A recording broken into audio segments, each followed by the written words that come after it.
आज हम लोग प्रॉपर्टी ऑफ डिटरमिनेंट यानी सारणी के गुणधर्मों का अध्ययन करने वाले हैं। ठीक है।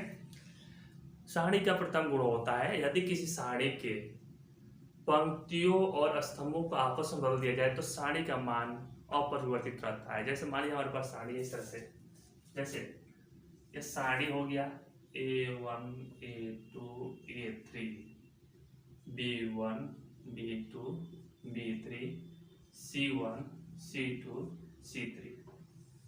यदि इसके पंक्ति और स्तंभ को परस्पर बदल दें तो इसके मान में परिवर्तन नहीं हो। जैसे अगर हम इसके पंक्ति स्तंभ को बदल रहे हैं A1 A2 A3 B1 B2 B3 C1 C2 C3, तो इसके मान में कोई परिवर्तन नहीं होगा। ठीक है। सेकेंड प्रॉपर्टी है यदि किसी सारणी के दो पंक्तियों या दो स्तंभों को परस्पर बदल दिया जाए तो उसके मान में कोई परिवर्तन नहीं होता है परंतु उसका चिन्ह बदल जाता है। जैसे अगर इस तरह से सारणी दिया गया है, इसके दो स्तंभ या दो पंक्ति को बदलना है, पहले दो स्तंभ को बदलना है। अगर इसके दो स्तंभ को बदलेंगे, जैसे मान लीजिए हम लोग R1 और R2 को बदल लेते हैं तो B1 B2 B3 A1 A2 A3 C1 C2 C3।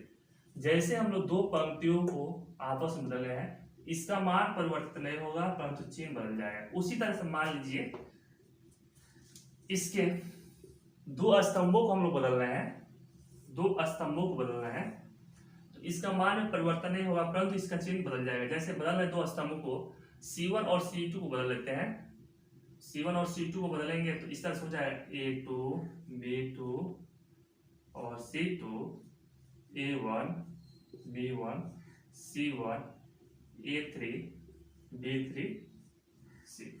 ठीक है। यानी किसी सारणी के दो पंक्तियों या दो स्तंभों को परस्पर बदलने पर उस सारणी के मान में कोई परिवर्तन नहीं होता। ठीक है। परंतु उसका चिन्ह क्या होता है, बदल जाता है। ठीक है। तीसरा प्रॉपर्टी है, थर्ड प्रॉपर्टी, यदि किसी सारणी में दो पंक्ति या दो स्तंभ के सभी अवयव समान है तो उस सारणी का मान 0 के बराबर होता है। ठीक है। जैसे मान लीजिए हमारे पास इस तरह की सारणी दे दिया है A A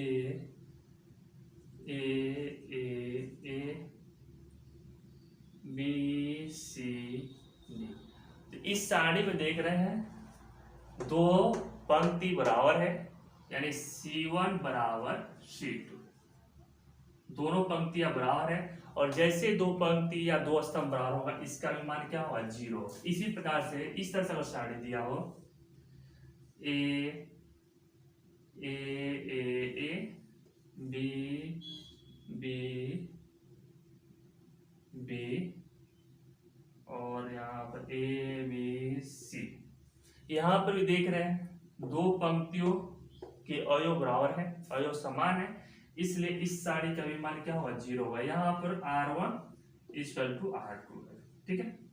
अगर किसी सारणी के दो पंक्तियों या दो स्तंभों के अवयव बराबर है, सभी अवयव बराबर है, तो उस सारणी का मान 0 होगा। ठीक है। प्रॉपर्टी 4, यदि किसी सारणी के एक पंक्ति या एक स्तंभ के सभी अवयव में किसी संख्या से गुणा हो तो उस सारणी के पूरे मान में भी उसी संख्या से गुणा हो जाता है। ठीक है। जैसे मान लीजिए कुछ इस प्रकार से दिया हो के A1 के A2 के A3 B1 B2 B3 C1 C2 C3।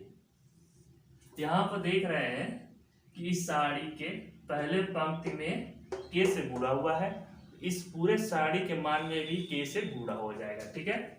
तो जो सारणी का मान आएगा उसमें भी क्या होगा, K से गुणा हो जाएगा, यानी कि यहाँ हो जाएगा A1 A2 A3 B1 B2 B3 C1 C2 C3। Okay.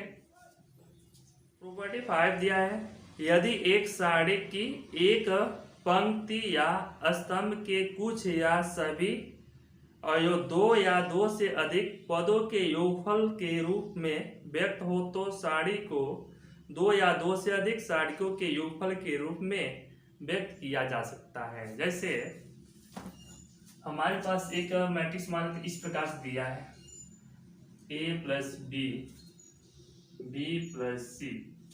थोड़ा इधर से लिख लेते हैं a plus B B plus C C plus D, और यहाँ पर a B E C D F. ठीक है, यहाँ पर देख रहे हैं जो पहला पंक्ति है इसके अवयव दो या दो से अधिक दो पदों से बना है, तो यह सारणी भी दो पदों में विभक्त हो जाएगी, दो सारणियों में विभक्त हो जाएगी। तो यह इस प्रकार से सारणी बन जाएगी। यहाँ पर ए पहले को लेकर लिख लेंगे A B B B C. Okay, इसके आगे मिल जाएगा C E F C E F plus दूसरे अवयव को लेकर लिखेंगे बी ए बी, हो जाएगा यहाँ पर बी ए बी, और यहाँ हो जाएगा C B C C B C, और लास्ट में बच रहा है D E F D E F. Okay, exercise 4.2 देख लेते हैं। कह रहे बिना प्रचार किए और सारणी के गुणधर्मों का प्रयोग करके निम्नलिखित प्रश्न 1 से 5 को सिद्ध कीजिए।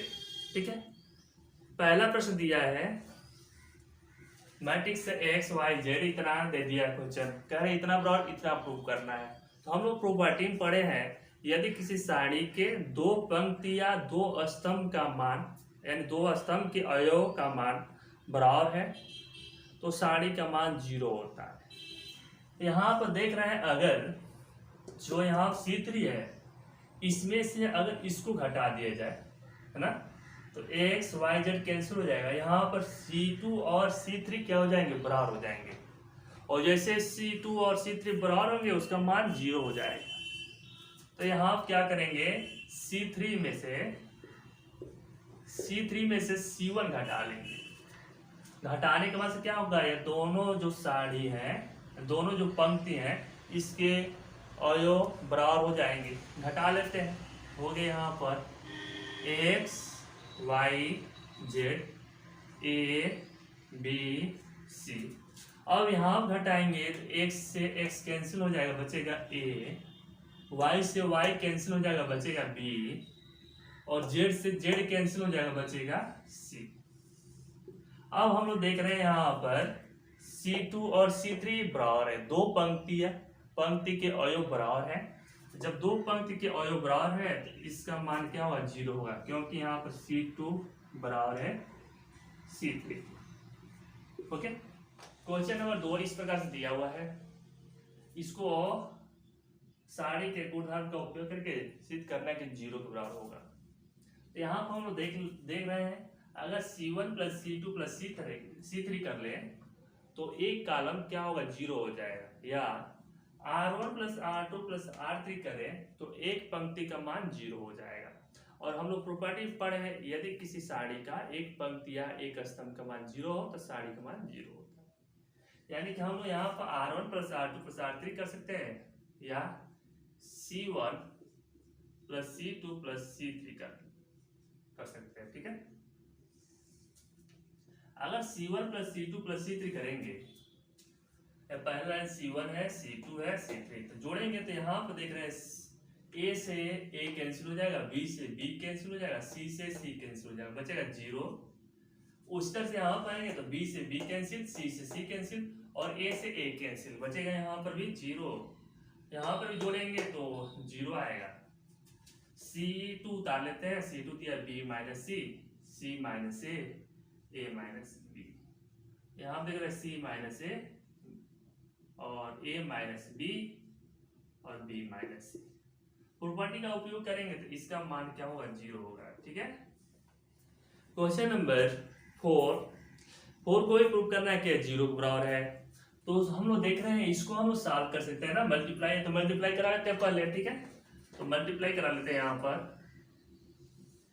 तो हमको मिल रहा है यहाँ पर 1 1 1, यहाँ पर हो गया BC, यहाँ पर हो गया CA और यहाँ पर हो गया AB। यहाँ मल्टीप्लाई कराएंगे तो हो जाएगा AB प्लस AC। यहाँ मल्टीप्लाई कराएंगे तो हो जाएगा BC प्लस AB और यहाँ मल्टीप्लाई कराएंगे तो होगा AC प्लस BC। अब इसको देख रहे हैं अगर हम लोग C3 में C2 को जोड़ दें, C3 में C2 को जोड़ दें तो हमको AB plus BC plus CA common हो जाएगा, ठीक है। तो हम लोग जोड़ लेते हैं, C3 में C2 को जोड़ लेते हैं। तो जोड़ेंगे तो इस तरह से मिलेगा, यहाँ पर 1 1 1, यहाँ पर हो गया BC CA और यहाँ पर हो गया AB। अब यहाँ पर जोड़ लेते हैं तो हो गया AB प्लस BC, क्रम से लिख लेते हैं BC प्लस C या AC। इसको भी इसमें जोड़ लेंगे तो हो जाएगा AB plus BC plus CA। इसको भी जोड़ लेंगे तो हो जाएगा AB plus BC plus CA। अब यहाँ पर हमको कॉमन मिल गया AB plus BC plus CA common हो रहा है, तो इसको कॉमन करा लेते हैं, ठीक है। तो हम लोग कॉमन करा लेते हैं तो हमारे पास कॉमन हो गया AB plus BC plus CA। अब जैसे ही कॉमन कराए हैं तो यहाँ बच रहा है 1 1 1, यहाँ बच रहा है BC CA AB और इसको कॉमन करा लेते हैं, यहाँ पर एक आ गया,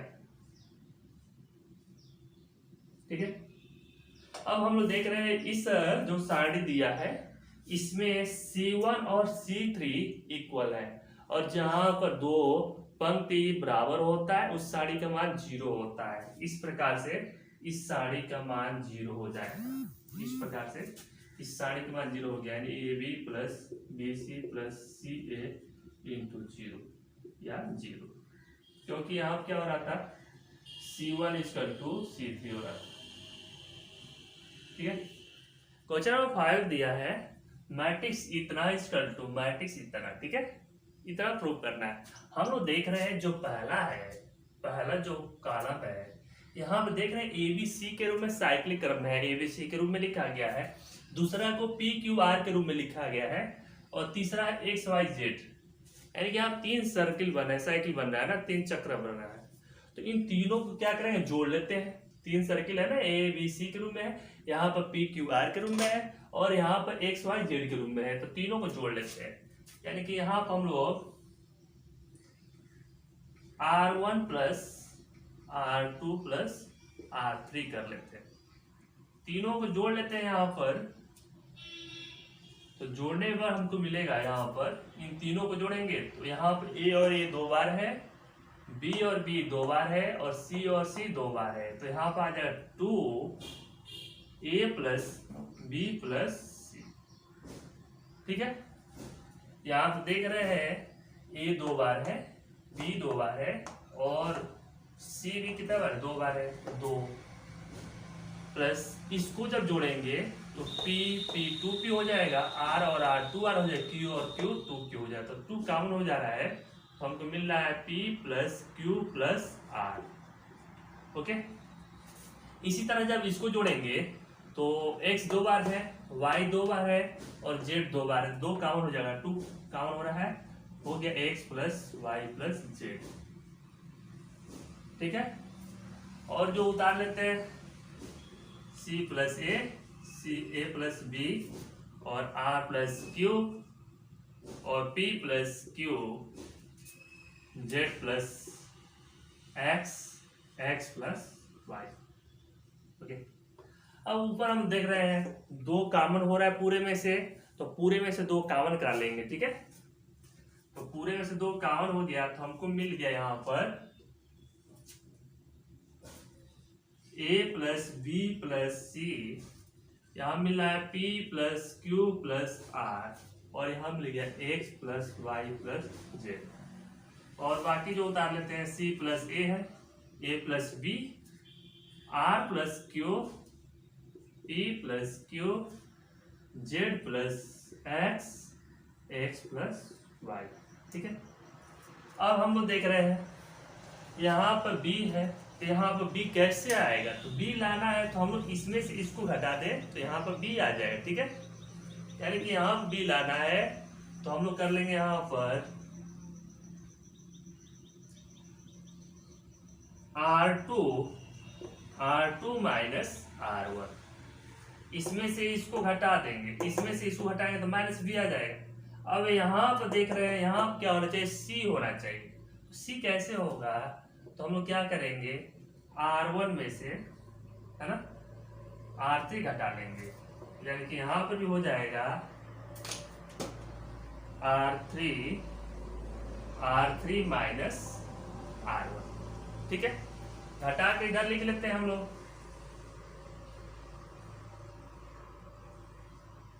ठीक है, तो घटाकर हम लोग लिखेंगे इधर, तो हो गया 2, पहला जो है उसको उतार लेते हैं R1 को, R1 है a plus b plus c, यहाँ पर है p plus q plus r, और इधर है x plus y plus z. ठीक है, R2 माइनस R1 करेंगे, इसमें से इसको घटाएंगे, R2 में से R1 घटाएंगे तो C से C कैंसिल, A से A कैंसिल, बचेगा माइनस बी, तो यहाँ पर आ गया माइनस बी। यहाँ घटाएंगे R2 में से R1, तो यहाँ पर R से R, P से P, Q से Q कैंसिल, बचेगा माइनस P। यहाँ पर देख रहे हैं गलती हो गया, यहाँ P होगा ना, P रहेगा, यहाँ पर भी P रहेगा। ठीक है, अब इसमें से इसको हटाएंगे तो R से R कैंसिल, P से P कैंसिल, बच रहा है Q, तो हो गया माइनस Q। ठीक है, यहाँ हम घटाने जा रहे हैं तो x से x कैंसिल, z से z कैंसिल, बचेगा माइनस y।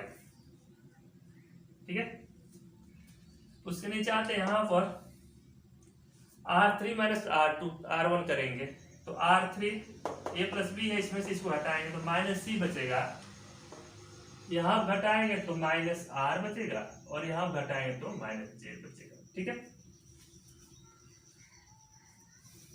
अब देख रहे हैं इससे माइनस माइनस कॉमन हो रहा है, यहाँ पे माइनस माइनस कॉमन हो रहा है, तो माइनस माइनस कॉमन लेकर कैंसिल करा देंगे, तो यहाँ से माइनस कॉमन होगा, यहाँ से माइनस कॉमन होगा, तो यहाँ होगा -1 इंटू -1, माइनस इसमें से कॉमन हो गया, माइनस इसमें कॉमन हो गया, हमारे पास बच गया a plus b plus c, यहाँ बच रहा है p plus q plus r, यहाँ हो गया x plus y plus z, यहाँ बच गया b q y c r Z.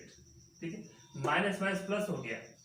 अब हम देख रहे हैं यहाँ पर a आना चाहिए, तो हम लोग क्या करेंगे, C1 में से R1 में से B1 R2 और R3 को घटा लेंगे, R1 में से R2 और R3 घटा लेंगे, हो जाएगा यहाँ पर R1 minus R2 minus R3। ठीक है, अब इसमें से R1 से R2 और R3 घटाएंगे तो B से B कैंसिल होगा, C से C कैंसिल होगा, बचेगा A, यहाँ हो गया 2, माइनस माइनस प्लस हो गया, घटा रहे हैं तो यहाँ बच रहा है A, यहाँ से Q से Q कैंसिल, R से R कैंसिल, बच गया P, यहाँ से Y से Y कैंसिल, Z से Z कैंसिल, बच रहा है X, बाकी उतार लेते हैं, B है, C है, यहाँ पर है Q R Y और Z। इस तरह से हम लोग प्रूव कर लिए। ठीक है, इस तरह से हम लोग क्या किया, प्रूफ हो गया। क्वेश्चन नंबर 7, इसमें कह रहा है सारणी के गुणधर्मों का प्रयोग करके निम्नलिखित को सिद्ध कीजिए। ठीक है, सारणी के गुणधर्म का प्रयोग करके इसको सिद्ध करना है। ठीक है, हमारे पास सवाल क्वेश्चन नंबर 7 यहाँ पर दिया है ना, यहाँ पर देख रहे हैं पहले पंक्ति में A कॉमन हो रहा है, दूसरे में B कॉमन हो रहा है और तीसरे में C कॉमन हो रहा है। पहले पंक्ति से A कॉमन हो रहा है, दूसरे में B कॉमन हो रहा है, तीसरे में C कॉमन हो रहा है, तो कॉमन करा लेते हैं यहाँ पर, तो कॉमन हो गया A B C। कॉमन कराने के बाद सबको मिल रहा है यहाँ पर A, ए कॉमन हो गया, बी बच रहा है बी, और यहाँ पर ए कॉमन हो गया, सी बच रहा है। यहाँ पर बी कॉमन हो रहा है तो यहाँ बच रहा है ए, यहाँ माइनस बी, और यहाँ बच गया सी। यहाँ पर हम सी कॉमन कर रहे हैं तो बच रहा है ए, बी और सी। ठीक है, अब पुनः देख रहे हैं यहाँ पर जो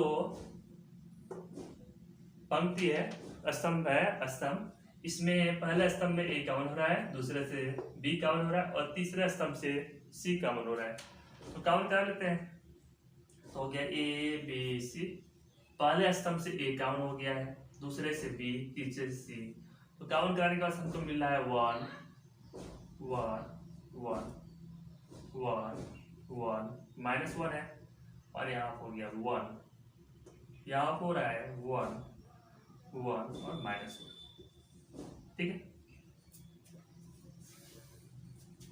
अब देखते हैं जब 3 बार 1 होता है तो इसमें से 2 बार 0 करा देते हैं, पहले और दूसरे को 0 करा लेंगे। ठीक है, उसके पहले हम इसका गुणा करा लेंगे। तो यहाँ को पहले को 0 कराना है, तो पहले को 0 कराना तो लिख लेंगे R1 माइनस R2, दूसरे को 0 कराना है तो R2 माइनस R3 कर लेंगे, दूसरे को 0 करना है तो R2 माइनस R3 कर लेंगे।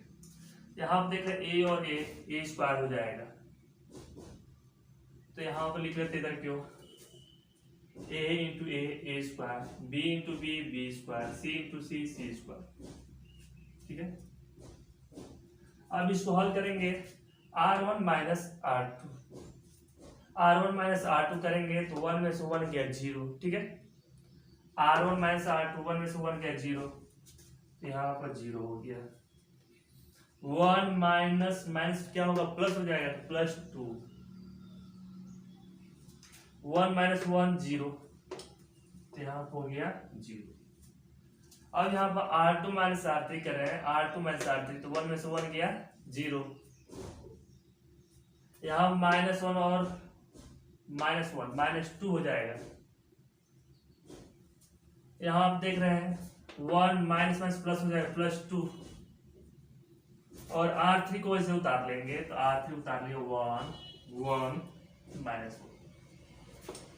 अब इसको हम लोग सॉल्व कर लेते हैं। ठीक है, तो यहाँ आप देख रहे हैं, यहाँ मिल गया हमको a square, b square, c square. ठीक है, पहले लिए तो पहले 0 है तो यहाँ पर 0 हो गया, दूसरा 0 है तो हो गया 0, यहाँ तीसरा मिल गया 1। ठीक है, जैसे ही 1 लेंगे इससे संबंधित पंक्ति और स्तंभ कैंसिल हो जाएगा, हमको मिलेगा यहाँ पर इतना 2 0 -2 2। क्रॉस प्रोडक्ट कराएंगे, 2 दूना के 4, -2 इंटू 0 0 हो गया। ठीक है, अब इसको सॉल्व करेंगे तो हमको मिलेगा इधर से a square, b square, c square, इसको सॉल्व करने मिल गया 4, इसको मल्टीप्लाई करा लेंगे तो हो गया 4a square, b square, c square.